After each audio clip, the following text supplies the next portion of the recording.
Hello guys, कैसे हैं आप? उम्मीद करते हैं कि आप सब खैरियत से होंगे, खुश होंगे। भाई देने जा रहे हैं सर प्रशांत की वीडियो बंगाल पर। वही टाइम आ गया भाई जिसका सबको वेट था। लेकिन करते हैं वीडियो स्टार्ट और देखते हैं भाई। इजी जीत गए।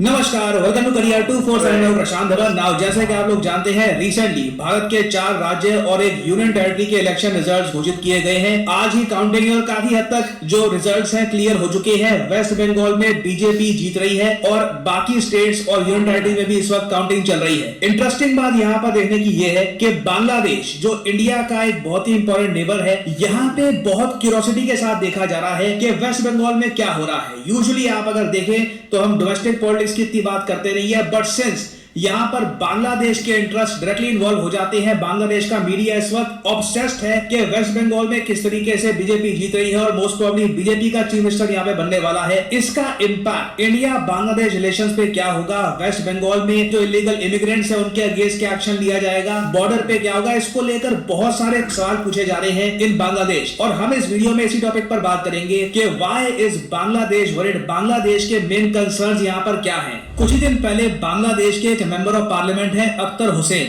इनकी ये वीडियो सोशल मीडिया में वायरल हो गई थी। ये वीडियो यहाँ पे आप देख सकते हैं। यहाँ पर ये बंगाली लैंग्वेज में बांग्लादेश के पार्लियामेंट में खड़े होकर ये कहेंगे कि बांग्लादेश का जो नेबरिंग कंट्री है, इन्होंने बिना इंडिया का नाम लिए ये कहा एक बार को बड़ा रेफ्यूजी का इन्फ्लक्स आ सकता है बांग्लादेश में नेबरिंग कंट्री से। इधर आप देख पाओगे ये इनकी ये स्टेटमेंट थी कि कोई गारंटी नहीं है कि एक fresh wave of refugee crisis खड़ा हो सकता है by driving out Muslims from our neighboring country into ours. Therefore, we the people of Bangladesh must remain united. ये बात बांग्लादेश के पार्लियामेंट में इन्होंने खड़े होकर कही है और बांग्लादेश के कई जो आप आर्टिकल्स में भी देखोगे सिमिलर टाइप का कंसर्न आपको दिखेगा, क्योंकि बीजेपी अब 2 राज्यों में सरकार बना चुकी है जो बांग्लादेश बॉर्डर के बिल्कुल करीब है, एक आसाम और दूसरा वेस्ट बंगाल। इधर यहाँ पे आप लोग देख पाओगे वेस्ट बंगाल में साफ साफ लग रहा है कि बीजेपी बहुत ही आराम से मेजोरिटी अकम्प्लिश कर लेगी। उसके अलावा आसाम एक और राज्य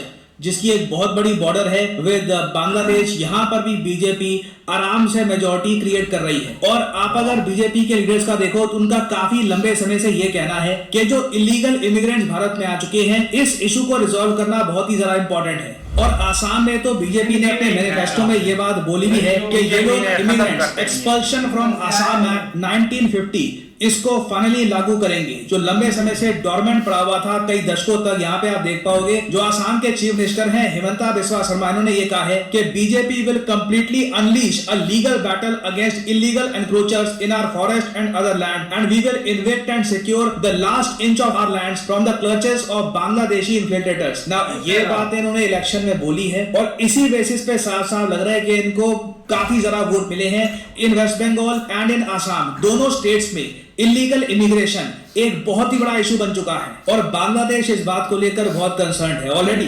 म्यांमार में जो रोहिंग्यास के साथ हुआ है उसकी वजह से बहुत ही बड़ा रेफ्यूजी क्राइसिस खड़ा हो चुका है बांग्लादेश में। बहुत सारे रोहिंग्या रेफ्यूजी हैं जो आज के समय बांग्लादेश में हैं। इन लोगों को अब कंसर्न ये है कि अगर भारत में इलीगल इमिग्रेशन के अगेंस्ट क्रैकडाउन होगा तो फिर बांग्लादेश में जब ये लोग वापस लौटेंगे तो इतनी सारी बड़ी आबादी को ये एब्जॉर्ब कैसे करेंगे। और अगेन देखो, इमिग्रेशन जो है इलीगल इमिग्रेशन, इसको रोकने के 2 पहलू हैं। एक तो ये है कि इंडिया में जो हमारे कई फॉरेस्ट एरियाज हैं जहां पर इलीगल इमिग्रेंट्स ने कब्जा जमा लिया है, वहां से उनको वापस भेजा जाए जहां से वो लोग आए हैं। दूसरा एक बहुत बड़ा इशू यहां पर ये भी आता है कि अभी भी जो बहुत सारे इलीगल इमिग्रेंट्स बांग्लादेश से भारत में आ रहे हैं उनको हम कैसे रोक सकते हैं। आपको याद होगा आज से कुछ दिनों पहले मैंने वीडियो अपलोड करी थी कि बांग्लादेश इंडिया की जो बॉर्डर है वहां पे हो सकता है कि भारत क्रोकोडाइल, सांप ये सब उतारे उन इलाकों में जहां पर ये सर्वाइव भी कर पाए ये सब रेप्टाइल्स, ताकि जो इलीगल इमिग्रेंट्स हैं उनको कुछ तो डर रहे कि जहां पर बॉर्डर फेंस नहीं है, जहां पर सिर्फ एक तालाब सा है या फिर कोई रिवर है,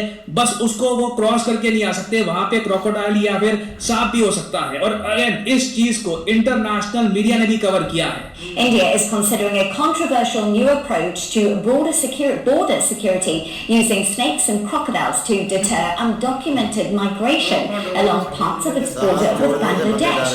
The proposal is drawing sharp criticism from rights groups and raising serious practical questions.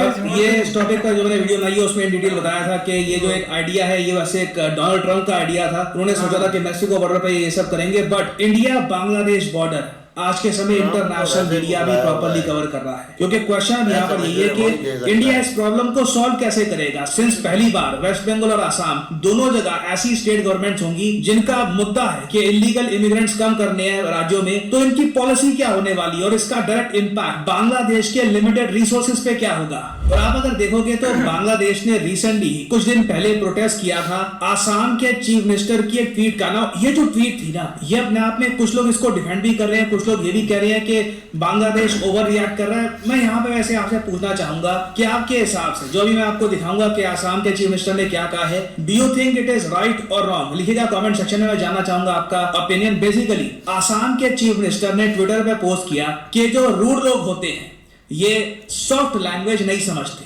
हम कंटिन्यूअसली खुद को रिमाइंड करवाते हैं of this line when we expel infiltrators from Assam who don't leave themselves. For instance these 20 illegal Bangladeshis who were pushed back last night। और इन्होंने इस tweet के साथ एक फोटो भी डाली उन इलीगल बांग्लादेशी इमिग्रेंट्स की जिन्हें रोका गया था बॉर्डर पे और वापस बांग्लादेश में भेज दिया गया। बांग्लादेश ने इस इशू को लेकर खूब प्रोटेस्ट किया। इन्होंने लिटरली इंडियन ऑनवॉय को बुलाया और बोला कि देखिए ये इस तरह के जो रिमार्क्स हैं ये बहुत गलत हैं, इससे इंडिया बांग्लादेश रिलेशंस हर्ट होते हैं। मगर फिर मैंने देखा कि कई भारत के जो फॉर्मर डिप्लोमेट्स हैं ये कह रहे हैं कि बांग्लादेश का रिएक्शन बड़ा अजीब सा था, क्योंकि आसाम के चीफ मिनिस्टर ने कुछ ये तो बोला नहीं कि हम बांग्लादेश पे अटैक कर देंगे, कुछ खत्म कर देंगे वगैरह। एक इशू है कि उनके लोग इलीगल तरीके से इंडियन टेरिटरी में आने का हमेशा प्रयास करते हैं और काफी बार तो आ भी चुके हैं, उन्हें वापस तो भेजना है ना। ये जनरल इशू है ना, इसे हम इग्नोर तो कर नहीं सकते। यहाँ पे आप देख पाओगे फॉर्मर इंडियन डिप्लोमेट इन्होंने रिसेंटली ये कहा कि बांग्लादेश का जो निर्णय था कि इन्होंने इंडियन ऑनवॉय को सम्मन कर दिया acting as the Indian high commissioner over Assam chief minister statement. इन्होंने कहा कि इट वाज कंप्लीटली अननेसेसरी। इन्होंने कहा कि well I think it was completely unnecessary completely because the illegal immigration from Bangladesh to India is a real problem. It's a problem that both sides have to recognise and deal with it. और यही एक बहुत ही बड़ा challenge रहेगा बांग्लादेश की leadership के लिए कि ये एक्सेप्ट भी करेंगे कि बांग्लादेश से बहुत सारे जो इलीगल इमिग्रेंट्स हैं ये इंडिया में आते हैं। क्योंकि शेख हसीना के टाइम में भी ना बांग्लादेश की जो पोजीशन थी वो ये थी कि बांग्लादेश तो इतना महान देश है, इतना तरक्की वाला देश है कि बांग्लादेश छोड़ के कोई भारत में आएगा नहीं। ये इन लोगों की ऑफिशियल स्टेटमेंट आ चुकी है कई बार, ये डिसमिस करते हुए कि बांग्लादेश से इलीगल इमिग्रेंट्स इंडिया में आते हैं। इन्हें आसाम चीफ मिनिस्टर की जो वो ट्वीट थी वो काफी हद तक चुभी, इसलिए क्योंकि उन्होंने लिटरली फोटो के साथ दिखा दिया कि देखो ये बांग्लादेशी लोग हैं इलीगली इंडिया की तरफ आ रहे हैं, हमने इनको वापस भेजा है। सो अगेन क्लियरली बांग्लादेश की करंट गवर्नमेंट भी इस इशू को मैच्योरिटी से डील नहीं करने वाली। उन्हें भी यहाँ पे कहीं से संकेत नहीं मिल रहे कि बांग्लादेश एक ओपन माइंडेड थिंकिंग के साथ ये इशू रिजॉल्व करवाने के लिए भारत के साथ बैठेगा। और जहां भी इलीगल इमिग्रेशन का इशू आता है ना, ये प्रॉब्लम हमेशा रहती है। ये प्रॉब्लम यूएस और मैक्सिको के बीच में थी। ये प्रॉब्लम हमने देखा है कि कई यूरोपियन कंट्रीज और कई जो अफ्रीकन कंट्रीज है उनके बीच में रही है। एक बार जब इलीगल इमिग्रेंट्स कहीं पर पहुंच जाते हैं उनको वापस अपने कंट्री में भेजना it is a very difficult process. और अब देखना ये होगा कि बीजेपी ने जो ये हिस्टोरिक जीत हासिल कर ली है वेस्ट बंगाल में, इसके बाद ये डिलीवर कैसे करते हैं। जो इन लोगों ने वादे किए हैं, जो इनके मैनिफेस्टो में वादे हैं प्राइमरली इलीगल इमिग्रेंट्स को लेकर आसाम और वेस्ट बंगाल दोनों जगह, वहां पर जो स्टेट गवर्नमेंट्स हैं क्या डिलीवर कर पाती हैं। कुछ आने वाले 5 साल में इस टॉपिक से रिलेटेड तरक्की होगी भी या फिर बस ठंडे बक्से में डाल दिया जाएगा। So a very interesting topic. मैं इस पर I will try to track this down, क्योंकि इसमें जियोपॉलिटिकल एंगल डायरेक्टली आ जाता है, क्योंकि जो हमारे रिलेशंस हैं विद बांग्लादेश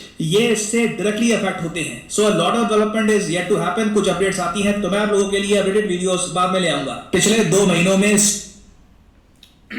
ऐसे ही यार बहुत कमाल की वीडियो थी और लग ऐसे ही रहा था, मतलब कि स्टार्ट जब ये चीज़ हुई थी ना तो पीएम मोदी भाई जीत जाएंगे और बीजेपी की ये बहुत बड़ी एक मतलब कि जीत है।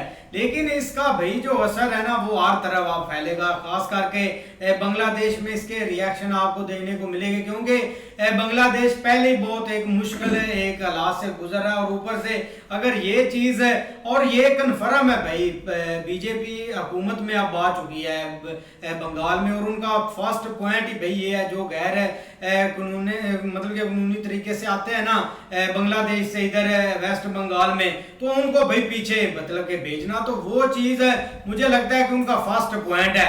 लेकिन भाई किसी बंदे को लग ही नहीं रहा था कि ये चीज़ होगी, मतलब कि बीजेपी इधर विन होगी, तो वो काम भाई हो गया। हाँ आके दीदी है वो भाई इतनी मतलब कि एक सुपर पावर है उधर, उसको भी आज पीएम मोदी ने भाई और उनकी पार्टी ने और लोगों ने भाई पीछे धकेल दिया है। अब बातें लोग बनाएंगे यार बीजेपी वोट चोरी ये सब, ये टोपी ड्रामा अब चलेगा 1-2 दिन, क्योंकि ये लोग ऐसे ही भाई करते हैं। बात होती है परफॉर्मेंस पर, और बीजेपी की जैसे भाई परफॉर्मेंस है ना ओवरऑल पूरे इंडिया में, वो भाई वेस्ट बंगाल में चाहिए था, और उधर भी एक यूपी वाला मुझे लगता है कि साहब बना हुआ था, कोई एक ला का मतलब कि साहब नहीं रखा जाता। ला का साहब कैसे रखे भाई जब मतलब कि ये बंगाली लोग उधर से आते हैं और कोई मतलब कि वीजा नहीं, कोई कुछ भी नहीं है, अब ना फलांगे बॉर्डर और इधर आकर भाई सेट हो गए और नुकसान पहुंचाया उधर।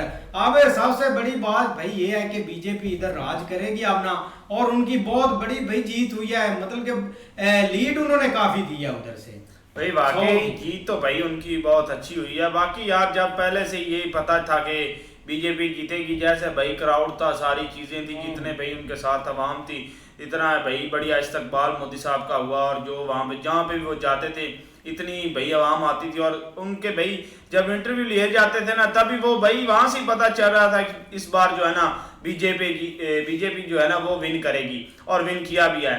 बाकी भाई मोटा भाई तो हर इंटरव्यू में यही कहते थे कि भाई जो बंदे भी आए हैं ना दूसरी कंट्री से, या यहाँ पे रिफ्यूजी हैं या बांग्लादेश से भाग के यहाँ पे वेस्ट बंगाल में आए हुए हैं, इन सब को भाई उठा के ना वहां पे वापस फेंकेंगे। अगर वहां पे वो जाते हैं, अगर इतने भाई बंदे वो पकड़ के भेजते हैं ना वापस, तो बहुत बड़ा क्राइसिस आएगा बांग्लादेश में। पहले ही भाई वो डूबा हुआ है, उसके पास है क्या बांग्लादेश में जब इतने बंदे यहाँ से भाग के वहां पर उनको भाई जो भाग के आए थे उनको भाई वहां पे दोबारा भेजेंगे तो हालात और खराब हो जाएंगे बांग्लादेश के।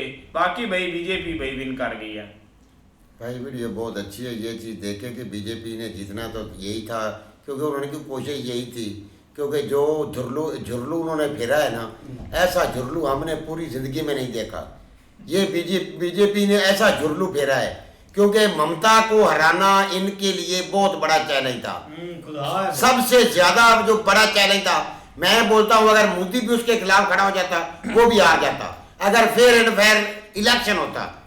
इन्होंने इस टाइम जो जुर्लू फेरा है ना, इन्होंने पाकिस्तानियों को भी काट दिया। पाकिस्तान में यार किसी को ऐसा नहीं समझना चाहिए, वहां पे कुछ भी नहीं हुआ, आपके सामने फेयर इलेक्शन हुए हैं, सबको पता है, इंटरनेशनल मीडिया वहां पे थी। ये तो नहीं ना कि कोई बच्चे थे वहां पे भाई आगे देखने वाले या सारी चीजें समझने वाले, सबको पता है भाई जीते हैं भाई। मौलवी गल कर। अच्छा सबको पता है, लेकिन भाई ये होता है क्या पार्टी पर डिपेंड, जैसे भाई उन्होंने अपनी कोशिश की है कि, लेकिन जो भाई बड़ी अपना इनकी कोशिश थी ना वो ममता को भाई हराना था, कि जो भाई उन्होंने बोले इलेक्शन से पहले भी बोल दिया था कि जब हम इधर आएंगे ना आगे तो भाई हम जो इनके पिछले हिसाब है वो भी क्लियर करेंगे। वो अब आ तो गए आगे जीत कर, लेकिन आप देखते हैं कि वो करते क्या आगे। पहला जो ये अभी अपना वीडियो में भी यही बता रहे हैं कि वो भाई जो उधर बांग्लादेश से इधर भाई छुप कर या चोरी आया है ना, वो भाई उधर से सफाई करेंगे। आगे भी देखते हैं भी क्या करेंगे ये।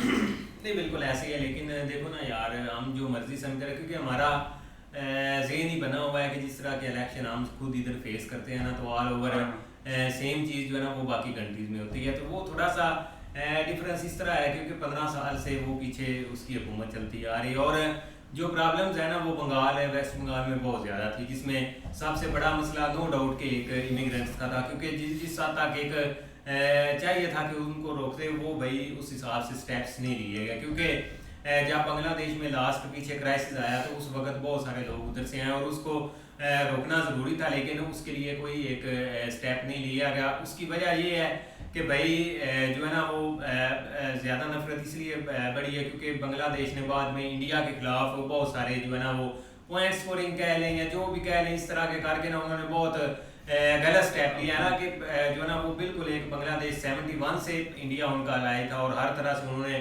उनको सपोर्ट किया था, लेकिन उसके बावजूद वो भाई उन्होंने जहर यहाँ तक कि वहाँ पे जो हिंदू कम्युनिटी है उनको भी हर तरह से टारगेट किया, यहाँ तक एक ओपनली एक बंदे को उन्होंने मार दिया था। तो इस तरह के बहुत सारे मसले जहर थे और उसको एक इधर से ही एक चैलेंज करके जो है ना वो बांग्लादेश को सीधा किया जा सकता था, लेकिन वो नहीं। और उसके अलावा इंटरनली भाई वहाँ पे जो चीज़ें एक रिक्वायर्ड है ना उस हिसाब से भाई स्टेप्स नहीं लिए गए, जिस वजह से आप देखो ना हम इधर बैठे हुए हैं, अब हम इंटरनली तो नहीं जानते कि वहाँ पे लोगों की क्या रिक्वायरमेंट है, तो उस हिसाब से जो पीछे आपके सामने बाकी जो स्टेट्स हैं उसमें जो परफॉर्मेंस की जा रही है या बाकी जो डेवलपमेंट जो है ना वो पैकेज या बाकी जो सहूलतें या जो भी पैकेज दिए जा रहे हैं, जो छोटी छोटी स्कीमें दिए जा रहे हैं पीएम मोदी, तो उस हिसाब को भाई सामने रख के उन्होंने ये स्टेप लिया है। और ज़ाहिर बात है देखो ना आप इधर एक सूबा है जिसमें एक केपी के उसमें 15 साल हो गया भाई इमरान खान की हुकूमत को, तो अभी भी बहुत सारे मसले मसाइल हैं ये, लेकिन उन्होंने हल कर दिए। हो सकता है आने वाला इलेक्शन उसके लिए भी मुश्किल हो, क्योंकि लोग 1 2 3 बारियां जरूर देते हैं लेकिन एक टाइम के ऊपर लोग उकता जाते हैं, क्योंकि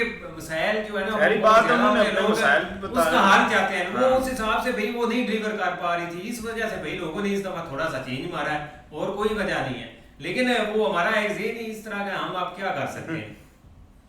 ऐसे ही मिलते हैं भाई नेक्स्ट वीडियो में, तब तक के लिए अपना ख्याल रखिए। Goodbye, take care.